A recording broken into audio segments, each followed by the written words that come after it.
Welcome to the Nevis Newscast for Thursday, March 28th, 2019. I'm Fredicia Liebert. The grand opening of Agriculture Open Day 2019 took place earlier today, Thursday, March 28th, at the El Cemido T. Willett Park. Devon Cornelius was on site and delivered this report. Under the patronage of Elmo Liebert, the Ministry and Department of Agriculture held its opening ceremony for the staging of the 25th anniversary of Agriculture Open Day here at the El Cemido T. Willett Park.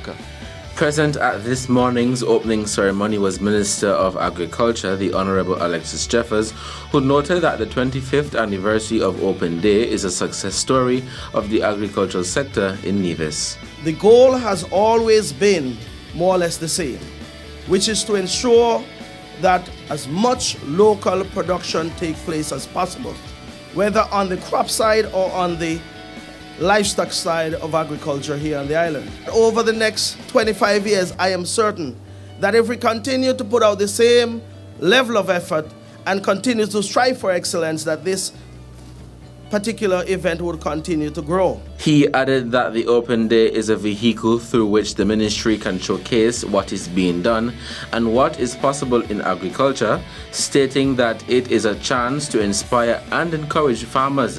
Minister Jeffers also declared the two-day event open. Chairing the opening ceremony was Permanent Secretary in the Ministry of Agriculture, Hughie Sargent. Our changing climate presents more challenges to farming. So we really have to do better at what we do. Yes, we need food, but the food must be healthy and provide the right nutritional needs for our population. And yes, sustainability. We cannot, as producers, think that producing cabbage or lettuce or tomatoes or sweet potato, mutton or fish is a seasonal activity. In fact, our people need to eat 365 days a year. So as producers, we have to be in a position to produce year-round. Remarks were also made by Premier of Nevis, the Honorable Mark Brantley, Ambassador of the Republic of China Taiwan, His Excellency Tom Shishiang Lee, and Director of Agriculture Randy Elliott. Communications Officer in the Ministry of Agriculture, Rohan Isles, read the profile of the patron Elmo Liebert, the first Permanent Secretary in the Ministry of Agriculture. From the realm of education, he was transferred to tackle agriculture from 1980 to 1983 as Assistant Permanent Secretary in the Ministry of Nevis Affairs. After the islands of this twin island paradise attained sovereignty in 1983, he was elevated to Permanent Secretary in the Ministry of Lands, Housing, Labour and Tourism under the leadership of former Minister A. Evelyn from 1983 to 1987. He would go on to serve as Permanent Secretary to Minister Parry from 1987 to 1992 and Minister Gishard from 1992 to 1997. Mr. Liebert recounted that during his early years as Permanent Secretary, he and his three other colleague secretaries at the time met many challenges and difficulties in setting up related ministries, as this was the first time Nevis had such autonomy, most of which that was accomplished was done through trial and error. These permanent secretaries, as he opined, were indeed pioneers of establishing the service. It was during his tenure that the post of Director of Agriculture was established, a post which was previously Superintendent of Agriculture. It was also under his leadership as Permanent Secretary that the island government was able to offer lands for sale to Nevisians who were previously renting the lands. The theme for the 25th anniversary of Agriculture Open Day is Think Climate Smart, Food and Nutrition Security and Sustainability. I am Devon Cornelius reporting from the El Cemido T. Willett Park for the Nevis Newscast. Thanks, Devon. Stakeholders in the 27th Annual Gulf Insurance Limited Inter-Primary School Athletic Championships are reminding the general public that the meet is a child-friendly event and, as a result, the sale of alcohol is prohibited. This was reiterated on Wednesday, March 27th during a press conference at the Nevis Island Administration's Cabinet Room. Well, we have a machine set up to test to see what you can take inside the venue. And we ask the bar owners, the vendors, please cooperate. It's a child-friendly event, and let's respect that. There's a time and place for everything. It's for children and the time for adults. So I'm asking the vendors. We had a meeting with the vendors, and from the report, they were adamant.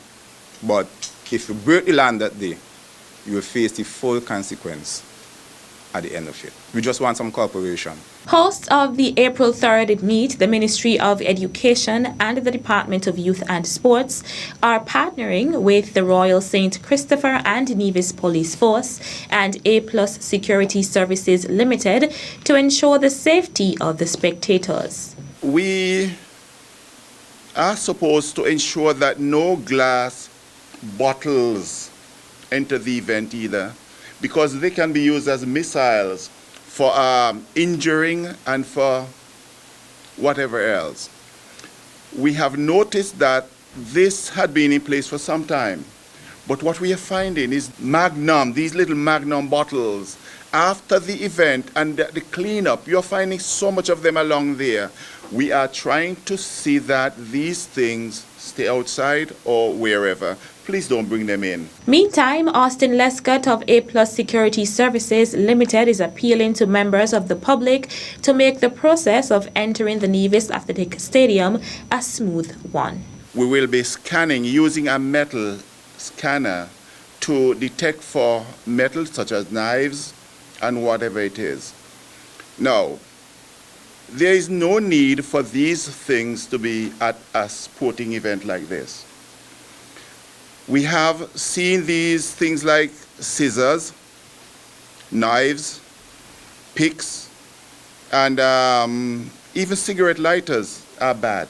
We are hoping that this time and going forward, when we scan at the gate, we'll have the police there.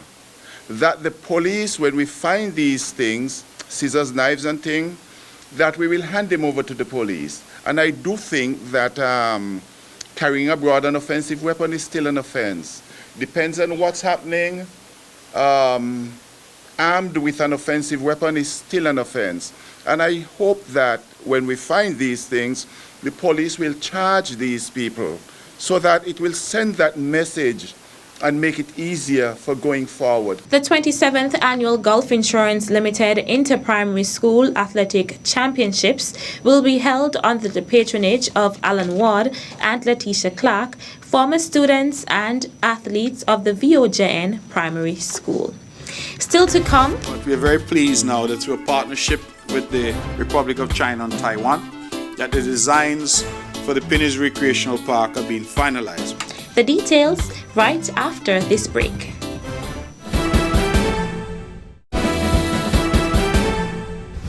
Welcome back.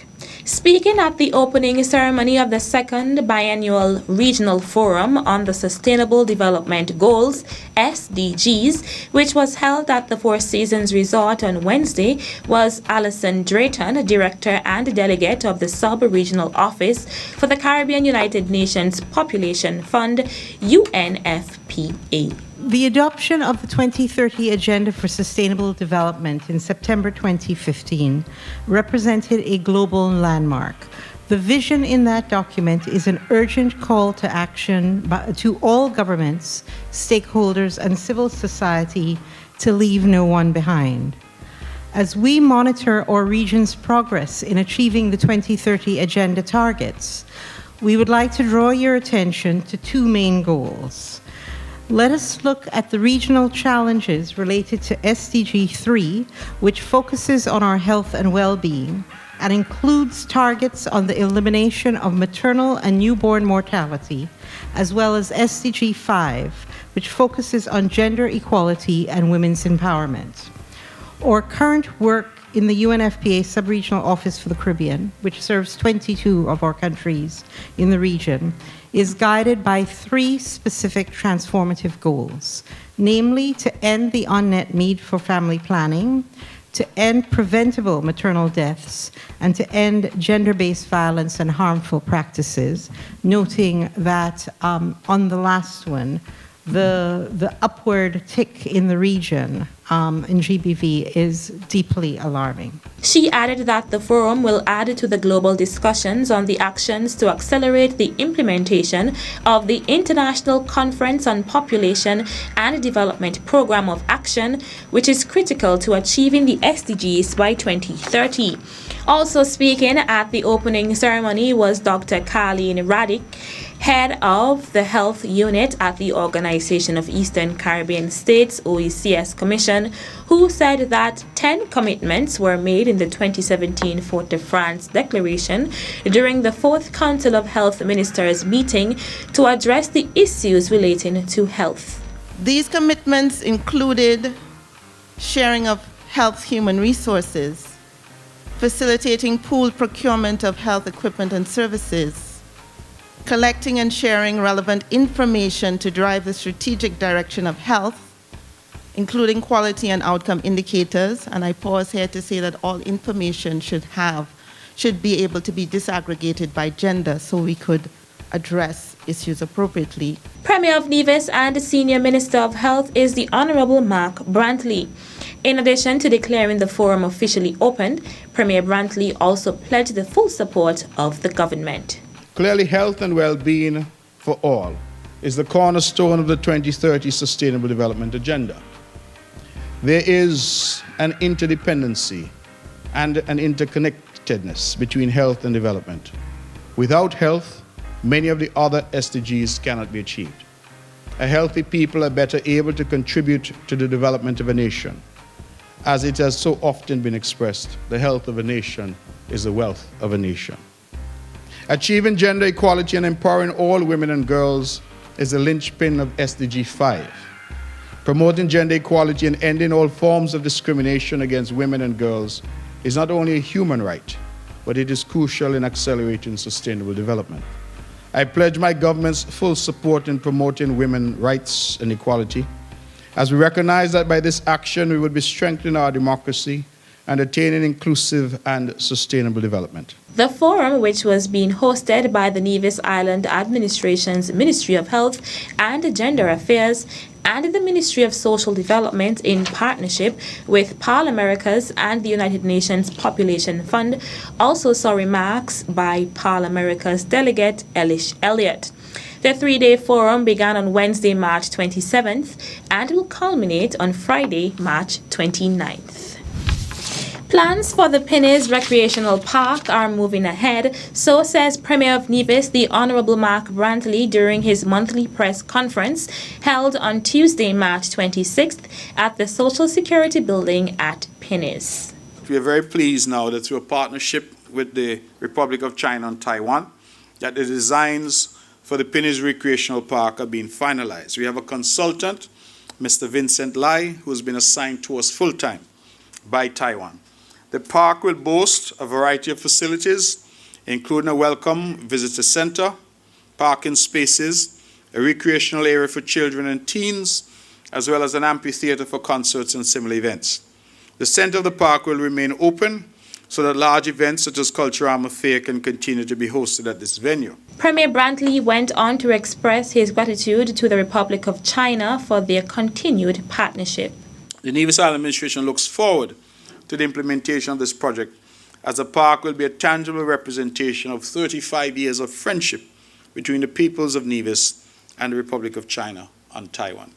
I can't thank the Republic of China and Taiwan enough.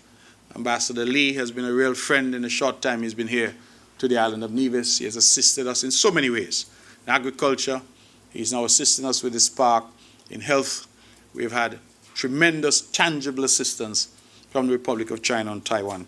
And this is another example. Premier of Nevis, the Honorable Mark Brantley.